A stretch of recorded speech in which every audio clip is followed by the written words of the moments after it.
everybody, so Just Jas here, and I am here to give you a book review. Um, so the name of the book is The Power of Roke by Daymond John, and overall, I thought that it was a good book, and I think it is a great book for beginners in business, specifically business, and I guess real estate too, but more so just business, because it was more so of a book to kind of generate ideas and kind of just to be inspiration. So I wouldn't say that I learned too much from the book, but it was really cool hearing about the stories and learning about different people in business. Okay, so I want to give you guys an outline of the book. Just a general idea and a couple of points that I found very interesting.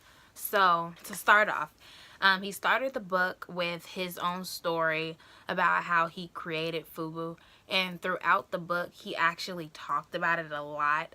Every time somebody else's story was mentioned, he kind of related it back to his story. And basically, the power of broke just means to stay hungry at all times. Okay, so one of the stories he talked about was Rob Dyrdek. Now, some of you may know him from Robbing Big, or he also has like another funny show out right now called, it's called Ridiculousness. And yeah, he talked about how in the beginning, at 12 years old, he basically negotiated his spot in his first skating match or skating competition, and he basically carried this this hunger throughout his whole career. And I like how his section is titled "Be Relentless," because I mean, honestly, he doesn't care about anything, and he just went for it, and he didn't let fear stop him. So one of my favorite parts of the book was about a woman named Gigi Butler, and she owns a cupcake shop, and now like there's like hundreds of thousands of cupcake stores that she owns. I believe it's called like Gigi's Cupcakes or something. And her section is titled Be Delicious.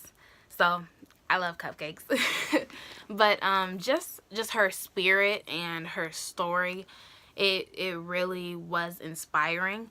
And she also talked about faith and her spirituality too. So I really did enjoy that part, because she mentioned how she couldn't have gotten as far as she did without the faith.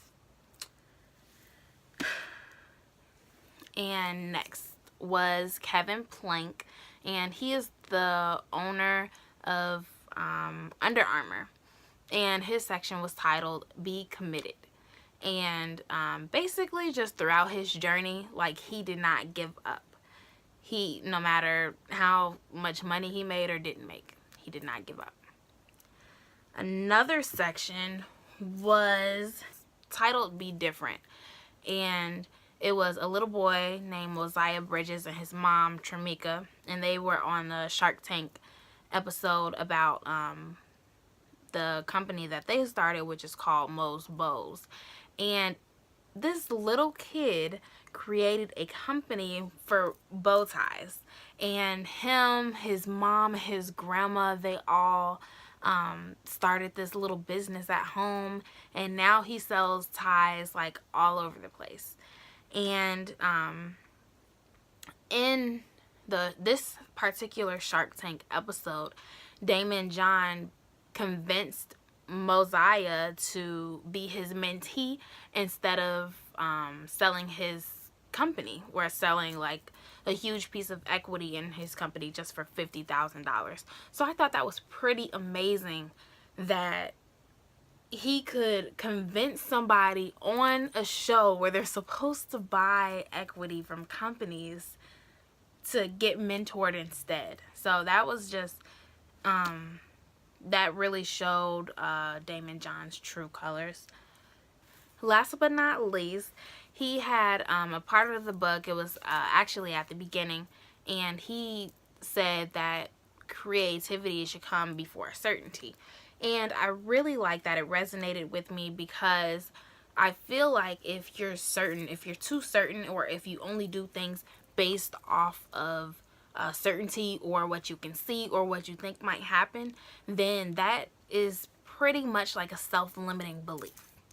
And your creative mind will not go as high as it should if you're only thinking about what you can do rather than what if I could. So that is pretty much a mini summary of the book. There were tons of other people and their stories throughout the book, but those were just a couple of highlights that I liked. So if you want me to do any more book reviews, if you have a book that you recommend, let me know in the comments. And yeah, I'll get right to it. Thanks for watching.